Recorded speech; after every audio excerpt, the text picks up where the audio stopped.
What's going on, everybody? It is Nick here with another Nick's Topics Dragon Ball What If topic video for you guys today. And today we are getting into part 7 of What If Nam Became a Z Fighter. Hope you guys like that little spice to my intros. Figure I might as well do something to give my intros a little bit more pizzazz. But anyways, to recap the last episode of What If Nam Became a Z Fighter, we see the defeat of Raditz, but in a much more ganged up way in the form of Goku, Piccolo, Nam, Yamcha, Krillin, and Tien all ganging up on him, Piccolo being the most hurt out of them all, because this was during Piccolo and Raditz's first encounter. Aside from that, we hear about the entrance to Vegeta and Nappa and them coming to Earth in 1 year's time. But this time it's not for Dragon Balls, it's to see who killed Raditz, to see Kakarot, and pretty much everything else besides the Dragon Balls. Anyways, after Raditz's defeat, Kami telepathically communicates with Goku, saying that he has a method of training that they can use to help them against the Saiyans that will be there in 1 year. Now, we of course know this to be King Kai around this time. Even though Goku did not die, I still feel that training with King Kai would still be relevant at this point in the story. Anyways, now we have to discuss who is going to King Kai's.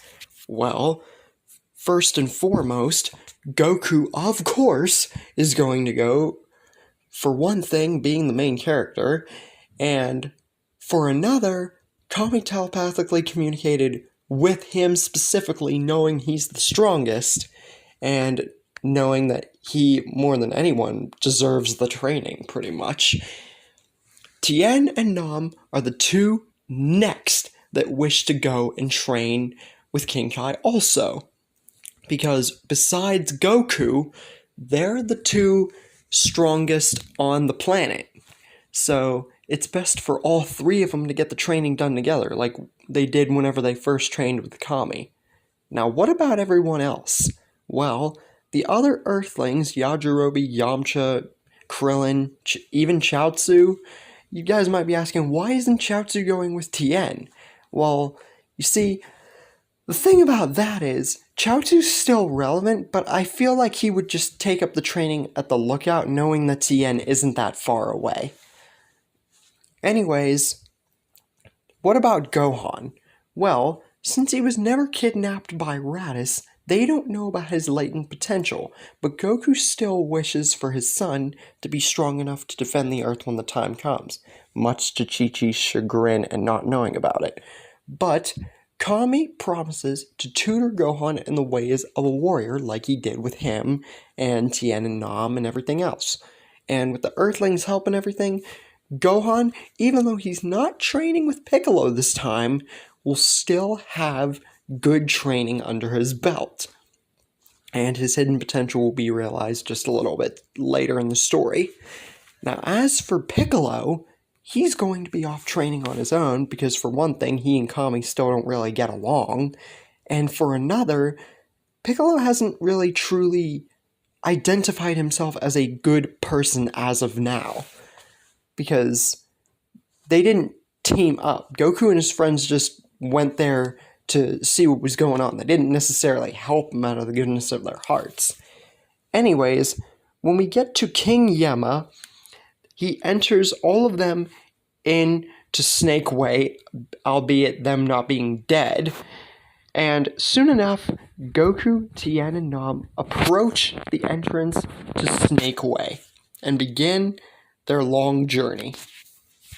Now, even though there is 3 of them, I see it taking just about the same amount of time that Goku took to get there in the original, if not a bit shorter, because of everyone's more proficient growth in the story. Soon enough, the 3 warriors get to King Kai's planet. Now, the next debatable question is, who gets what powers, and how proficient are those powers to that certain person? Well, Goku, his training with the Kaioken and the Spirit Bomb, I feel, would remain mostly unchanged outside of the fact that with Tien and Nam there, it would be even more noticeable.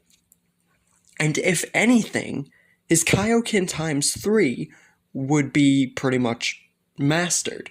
Even level 4, I'm not going to go too overboard with the growth, but I can say up to level 4, he is pretty much mastered.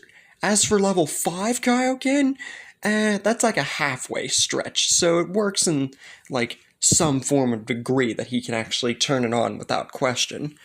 As for Tien, his training remains about the same as Goku's also, but since he's never trained on Kinkai's planet, we can only speculate how his growth would be at this point in time.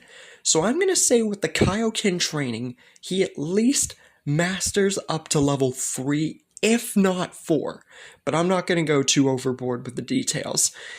Now, as for the Spirit Bomb, I don't see Tien really using that move, per se, but hey, Tien has all kinds of crazy techniques, so the Spirit Bomb isn't too far out of the question, it's just not something that I see him using.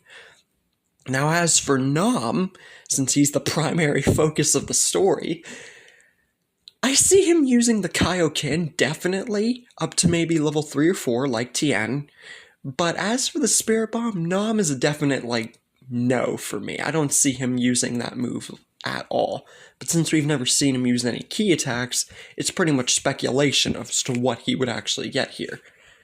Now, after all is said and done, we get to the entrance of Vegeta and Nappa already on Earth, and Nappa's destruction of the city that they appear in. Now, here's something really important to be taken into account here. Even though we still have to account for how long it took them to get to Kinkai's and back, they all are not dead for one thing, and two, Goku especially is stronger and faster than his canon self. So, my guess is that all three of them would get back just when the Saiyans arrive on Earth. So it's pretty much right in the moment sort of thing.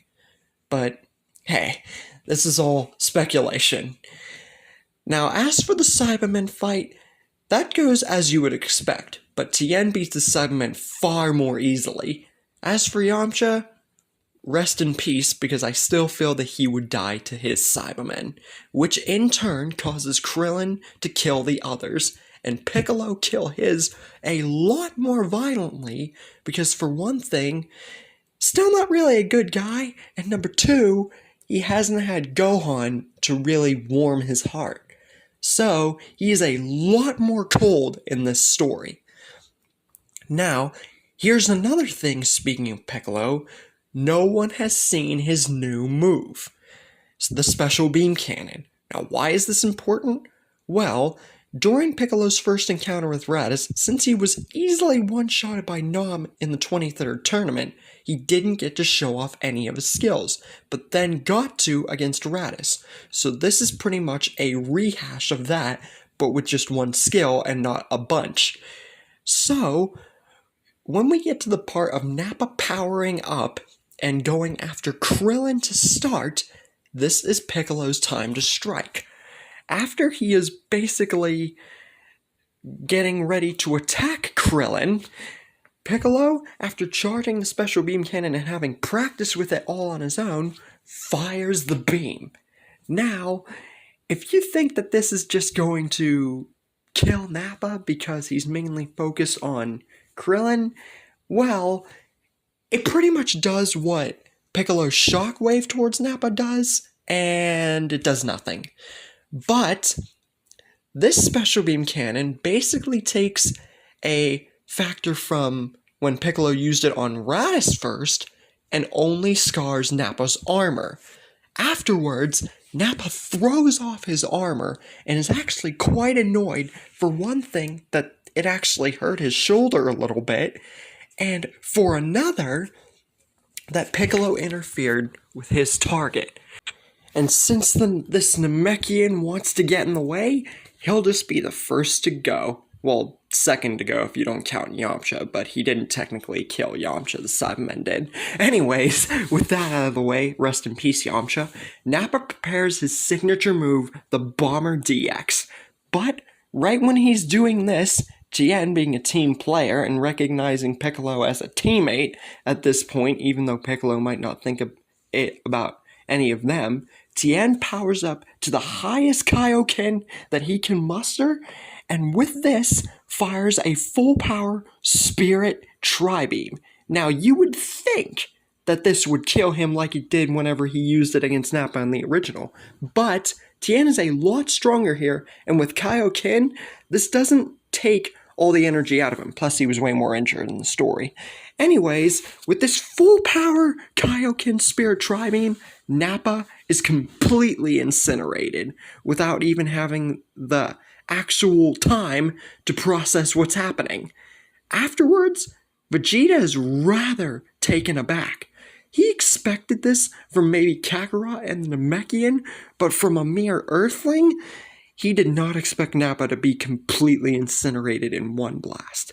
And this either means that Nappa is far more weaker than he gave him credit for, or he's gotten himself into a lot more trouble than he might have planned for. And that's where we leave things for the moment. Kind of short into some segments, I know, but like I say in many of my other stories, both Dragon Ball, Walking Dead, or anything else, if that's just what the details offer, then that's all I can offer.